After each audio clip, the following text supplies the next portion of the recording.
പല ആൾക്കാർക്കും മിമിക്രിക്കാർ എന്നൊക്കെ പറയുന്ന അങ്ങനെ മിമിക്രിക്കാരെന്ന് പറഞ്ഞാൽ ഒരു നിസ്സാര സംഭവമൊന്നുമല്ല. അനുകരിക്കുക, അത് വൈകൃതമാകാതെ ഒരാളെ അനുകരിക്കുമ്പോൾ നമ്മൾക്ക് ആസ്വദിക്കാൻ പറ്റുന്നുണ്ടെങ്കിൽ, നമ്മൾ അത് എവിടെയെങ്കിലും ഒരു വ്യക്തി അനുകരിക്കുമ്പോൾ അയാളുടെ മാനറിസം, അയാളുടെ ശബ്ദമൊക്കെ അത് മാച്ച് ആവുന്നുണ്ടെങ്കിൽ നമ്മളത് ഭയങ്കരമായിട്ട് എൻജോയ് ചെയ്യുന്നത്. സത്യത്തിൽ എല്ലാവരും അഭിനയത്തിലുണ്ട് അനുകരണം. അത് നമ്മളിപ്പോൾ ഒരു പോസ്റ്റ്മാനെ ചെയ്തു, എവിടെയോ നമ്മളൊരു പോസ്റ്റ്മാനെ കണ്ടിട്ടുണ്ട്, നമ്മൾ കണ്ടു വളർന്നല്ലാണ്ട് നമ്മൾ ഒരു സുപ്രഭാതത്തിൽ പോസ്റ്റ്മാനെ ഉണ്ടാക്കി വിട്ടതൊന്നുമല്ല.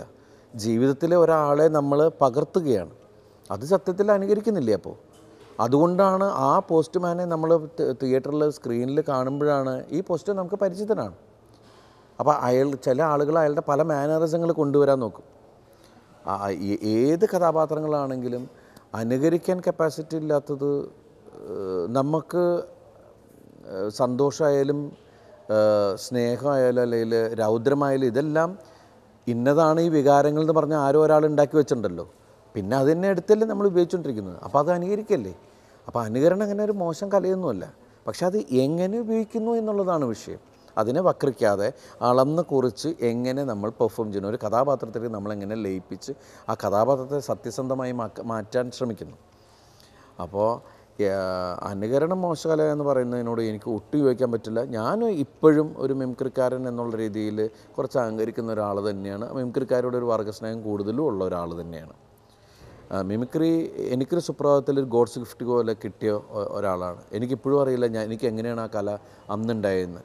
പക്ഷെ അതിൽ നിന്ന് എനിക്ക് അഭിനയത്തിലേക്ക് വന്നപ്പോൾ ഞാൻ പതുക്കെ അതിനെ കൂടുതൽ വേറെ ആൾക്കാരെ അനുകരിക്കാനും അതൊന്നും ശ്രമിക്കാതെ മറ്റുള്ള കാര്യങ്ങളിലേക്കുള്ള ശ്രദ്ധയായി. എന്താണെന്ന് വെച്ചിട്ടുണ്ടെങ്കിൽ മറ്റുള്ള കഥാപാത്രം കാണുമ്പോൾ നമ്മൾ നോക്കിക്കോ, അവർക്ക് എന്തെങ്കിലും മാനസ് ഉണ്ടെങ്കിൽ എടുക്കുക എന്നുള്ള സംഭവമാണ്.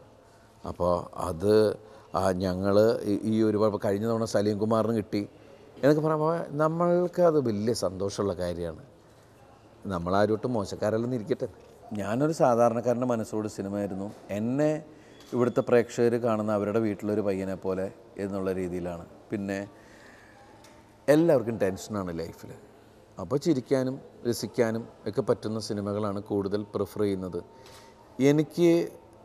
എന്നെ ഏൽപ്പിച്ചിരിക്കുന്ന ജോലിയും കൂടുതൽ അതാണ് എന്ന് വെച്ചിട്ട് ഞാൻ എല്ലാ തരത്തിലുള്ള സിനിമകളും ചെയ്യാൻ ശ്രമിക്കുന്നുണ്ട്. സമയം കിട്ടുമ്പോൾ ആ വഴിക്ക് പോകും. പക്ഷേ എൻ്റെ അടുത്ത് പ്രൊഡ്യൂസർമാർ വരുമ്പോൾ നമ്മൾ 3-4 സിനിമയെ ഒരു കൊല്ലത്തിൽ ചെയ്യുന്നുള്ളൂ. അപ്പോൾ ഒരു പ്രൊഡ്യൂസർമാരെയും കൂടി നമ്മൾ നോക്കുന്നു. അവർക്ക് എന്തെങ്കിലും പറ്റിക്കഴിഞ്ഞാൽ നമുക്കത് വിഷമം. കാരണം ഞാൻ പ്രൊഡ്യൂസറായതുകൊണ്ട് ഒരു സിനിമ എനിക്ക് പരാജയപ്പെട്ട് കോടിക്കണക്കിന് രൂപ പോയപ്പോൾ ഞാൻ ഷോക്ക്ഡായിപ്പോയി. അപ്പോൾ അത് ഒരു ഭയങ്കര കാര്യം റിയലൈസ് ചെയ്തതെന്ന് വെച്ചിട്ടുണ്ടെങ്കിൽ എനിക്കിപ്പുറത്തൊരു ജോലി ഉണ്ടായതുകൊണ്ട് ആ കടങ്ങൾ എനിക്ക് ഈ ജോലി ചെയ്ത് തീർക്കാൻ പറ്റും. ഇതൊന്നുമില്ലാത്ത ചില ആളുകൾ പ്രൊഡ്യൂസ് ചെയ്യാൻ വരും. വീട്ടിൽ കുറച്ച് പൈസ ഉണ്ടായിരുന്നു, ചിലപ്പോൾ ചില സ്വത്ത് വിറ്റിട്ട് കിട്ടി എന്നൊക്കെ പറഞ്ഞിട്ട് ഇത് പെരുപ്പിക്കാനാണെന്ന് പറഞ്ഞിട്ടാണ് സിനിമയിൽ തന്നെ. പക്ഷേ ഇതൊരു ഗാംബ്ലിംഗ് ആണ്. ഇത് കിട്ടി പോയി. പ്രൊഡ്യൂസേഴ്സ് മിക്കവാറും ലൂസേഴ്സാണ്. ഞാൻ തന്നെ എനിക്ക് കുറേ പൈസ വിട്ട് ഒരുപാട് സമയമെടുത്തിട്ടാണ് ഞാനത് ജോലി ചെയ്ത് വീട്ടിൽ കൊണ്ടിരുന്നത്. അപ്പോൾ സിനിമ എന്ന് പറഞ്ഞിട്ടുണ്ടെങ്കിൽ ഒരു പോയി എന്ന് പറയുന്ന ബിസിനസ്സാണ്. അപ്പോൾ നമ്മളൊരു പ്രൊഡ്യൂസർ നമ്മുടെ അടുത്ത് വലിയ കോസ്റ്റിലുള്ള പടമായിട്ട് വരുമ്പോൾ നമ്മുടെ പ്രാർത്ഥന മുഴുവൻ ഇത് എങ്ങനെയെങ്കിലും ഓടണേ ഈശ്വര എന്നുള്ളതാണ്. അപ്പോൾ നമ്മൾ പ്രിഫർ ചെയ്യുന്നത് ഈ പ്രൊഡ്യൂസർക്ക് വേണ്ടിയിട്ട് നമ്മൾ നാച്ചുറലി കൊമേഴ്ഷ്യൽ സിനിമകൾ തന്നെ എടുക്കാൻ ശ്രമിക്കുള്ളൂ. അതല്ലാത്ത ചില പ്രൊഡ്യൂസേഴ്സ് നല്ല മനസ്സ് എന്ന് വെച്ചാൽ മറ്റു പ്രൊഡ്യൂസർമാർ മോശം മനസ്സെന്നല്ല, കാശ് കിട്ടിയില്ലെങ്കിൽ കുഴപ്പമില്ല എന്ന് പറഞ്ഞാൽ ചില പ്രൊഡ്യൂസേഴ്സ് അവർക്ക് ഏത് തരത്തിലുള്ള സിനിമയിലും കുഴപ്പമില്ല, അല്ലെങ്കിൽ എനിക്ക് വേറെ ടൈപ്പ് സിനിമ ചെയ്യണം എന്ന് പറഞ്ഞു വരുന്ന പ്രൊഡ്യൂസേഴ്സ് ഉണ്ട്. അപ്പോൾ അങ്ങനെയുള്ള ആൾക്കാർക്കാണെങ്കിൽ നമുക്ക് പ്രോബ്ലം ഇല്ല. പക്ഷെ എൻ്റെ അടുത്ത് വരുന്ന മുഴുവൻ കഷ്ടപ്പാടുള്ള കൂടുതലും പ്രശ്നങ്ങളുള്ള ആൾക്കാരാണ്. അപ്പം ഞാൻ ഈ മർമ്മം അറിയാവുന്ന വൈദ്യൻ്റെ പോലുള്ളൊരവസ്ഥയുണ്ട് എനിക്ക്. എന്നുവെച്ചാൽ മർമ്മം അറിയാവുന്ന വൈദ്യം എന്ന് വെച്ചിട്ടുണ്ടെങ്കിൽ നമുക്ക് ഇങ്ങനൊരു വിഷമം കാണുമ്പോൾ പെട്ടെന്ന് മനസ്സിലാവും, അയ്യോ ഇത് വിഷമമായാലോ എന്ന് വെച്ചപ്പോൾ നമ്മൾ നാച്ചുറലി ഒരു കോമാളിയുടെ വേഷം കെട്ടാൻ ഇറങ്ങും പലപ്പോഴും. അപ്പോൾ രസിപ്പിക്കാവുന്ന സിനിമകളാണ്. പിന്നെ കൊച്ചു കുട്ടികൾ മുതൽ കുടുംബങ്ങൾ വരെ ആഗ്രഹിക്കുന്നത് നമ്മൾ വളരെ സാഡായിട്ടിരിക്കുന്ന ഒരു കഥാപാത്രത്തെയോ സ്ക്രീനിൽ തലകുത്തിമറിയുകയും ചിരിപ്പിക്കുകയും ചിന്തിപ്പിക്കുകയും ചെയ്യുന്ന വേഷം കാണാനാണ്. നമ്മുടെ കൊച്ചു കുസൃതികളും കൊച്ചു ബുദ്ധികളും ഒക്കെയാണ് പ്രേക്ഷകരോട് ഞാൻ ചോദിക്കുമ്പോൾ അവർ പറയുന്നത്.